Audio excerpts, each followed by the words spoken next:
ہمارے ہاں ابھی کچھ خاندانی نظام کی بنیادیں باقی ہیں، کچھ والدین کا ادب ہے، ان کی عزت ہے، ان کی خدمت کو انسان اپنے لیے سعادت سمجھتا ہے، کوئی بیوی اور شوہر کے درمیان محبت، الفت، باہمی اعتماد کی کچھ فضا ہے، خاندانی نظام ہے۔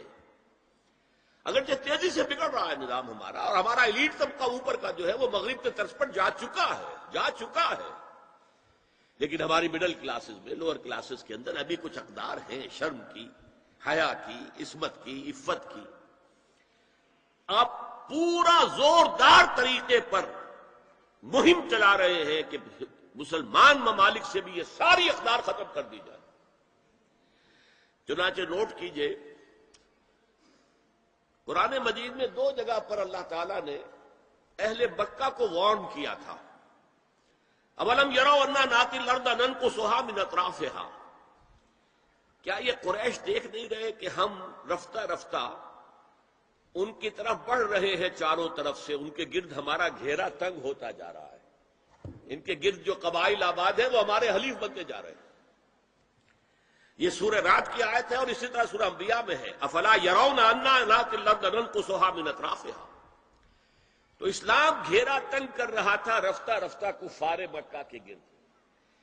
آج یہ برعکس ہے کہ یہ مغرب یہودیوں کی سازش کے تحت اور امریکہ کی عظیم قوت کو استعمال کرتے ہوئے، سول سپریم پاور آن ارتھ، آج یہ ہمارے گرد گھیرا تنگ کرتے چلے آ رہے ہیں کہ ہمارا معاشرتی نظام بھی تلپٹ ہو جائے، درہم برہم ہو جائے، ہماری اقدار بھی ختم ہو جائیں، ہمارے ہاں بھی عورت اور مرد بالکل برابر ہونے کے مدعی ہو کر میدان میں آ جائیں، عورت مرد بن جائے، مرد عورت بن جائے، مردوں کی شادیاں ہو جائیں کہ ایک مرد شوہر اور ایک مرد بیوی، اور رجسٹر ہو جائے شادی، لیسبینز کی شادیاں ہو جائیں کہ ایک عورت شوہر ایک عورت بیوی، اور رجسٹر ہو جائے شادی۔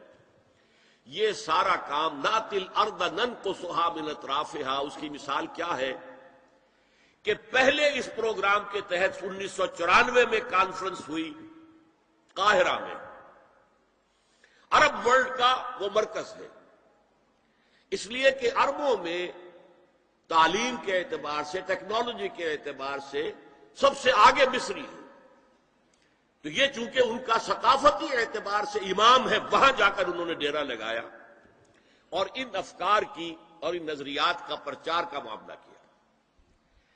دوسری 1 سال کے بعد کانفرنس کر دی بیجنگ میں، تاکہ ادھر سے اور ایک اور طرف سے گھیرا ڈالا جائے اور عالم اسلام کا جو یہ حصہ ہے ایشیا کا، اس کے اوپر اثر انداز ہوا جائے۔ اور اس کے بعد بیجنگ +5 کانفرنس ہوئی ہے، اور یہ ہوئی ہے United Nations Assembly, United Nations Organization کی جنرل اسمبلی کے تحت، اور یہ ہوئی ہے جون سن 2000 میں۔ اب اس میں جو بھی ایک پرچہ تیار کیا گیا تھا ایجنڈے کے طور پر، اس میں جو سفارشات تھی وہ میں آپ کو بتا رہا ہوں۔ امپیکٹ ایک رسالہ نکلتا ہے لندن سے، اس سے میں نے یہ چیزیں لی تھی، اور انگریزی ہی میں ہم نے ایک دفعہ بڑی تعداد میں اس کو شائع کر کے تقسیم بھی کیا تھا، لیکن اس وقت میں صرف آپ کو یہ بتا رہا ہوں کیا فیصلے تھے، کیا کرنا ہے۔ نام اس کا کیا تھا کانفرنس کا؟ Women 2000، gender equality, development and peace for the 21st century. Preparatory document میں نمبر 1، ہومو سیکسولیٹی کو نارمل سیکسول اورینٹیشن قرار دیا جائے، کوئی جرم نہیں ہے، مرد مرد سے شہوت رانی کرے، عمل قوم لوط، یہ کوئی جرم نہیں، کوئی حرام نہیں، کوئی بری شے نہیں، نارمل اورینٹیشن ہے، یہ مزاج ہے۔ ایک شخص جو ہے عورت سے اپنی خواہش پوری کرنا چاہتا ہے، ایک مرد سے ہی کرنا چاہتا ہے، تمہیں کیا اعتراض ہے؟ ہومو سیکسول میرجز کو تسلیم کیا جائے، جو اب تسلیم ہو رہا ہے۔ یورپ کی کئی ریاستوں میں رجسٹریشن شروع ہو چکی ہے، امریکہ کی، یورپ میں تو پہلے سے ہے، اسکینڈینیوین ملکوں میں پہلے سے موجود ہے۔ نمبر 3، عورتیں گھر کا کام کاج کرنے سے انکار کر دیں یا اس پر ویج طلب کریں، مزدوری دو ہمیں، محنت دو تب ہم کام کریں گے۔ یہ چولہا جھونکنا، یہ روٹی پکانا، برتن دھونا، یہ اس کے لیے ہمیں اجرت چاہیے، لیبر۔ نمبر 4، عورت حمل اور وضع حمل کی جو تکلیف برداشت کرے اس پر بھی شوہر سے اجرت لے۔ نمبر 5، اگر کسی وقت کسی عورت کی طبیعت آمادہ نہ ہو ہم بستری کے لیے اور شوہر مجبور کرے تو اسے میریٹل ریپ قرار دیا جائے، یہ زنا بالجبر ہوگا جس کی سزا دی گئی۔ شوہر اور بیوی کا معاملہ ہے، وہ بیوی کی طبیعت کسی وجہ سے آمادہ نہیں ہے اور شوہر انسسٹ کر رہا ہے تو یہ میریٹل ریپ، شادی شدہ ریپ، شادی شدہ لوگوں کے مابین زنا بالجبر شمار ہوگا۔ نمبر 6، پروسٹیٹیوشن کو ایک باعزت پیشہ مانا جائے اور ان کو پروسٹیٹیوٹس نہ کہا جائے بلکہ سیکس ورکرز، سیکشول ورکرز۔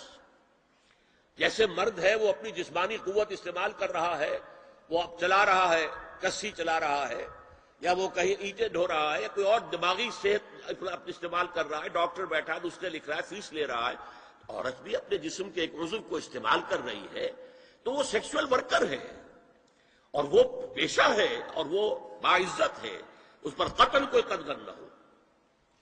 7، وراثت اور طلاق میں بالکل برابری، کوئی فرق نہیں۔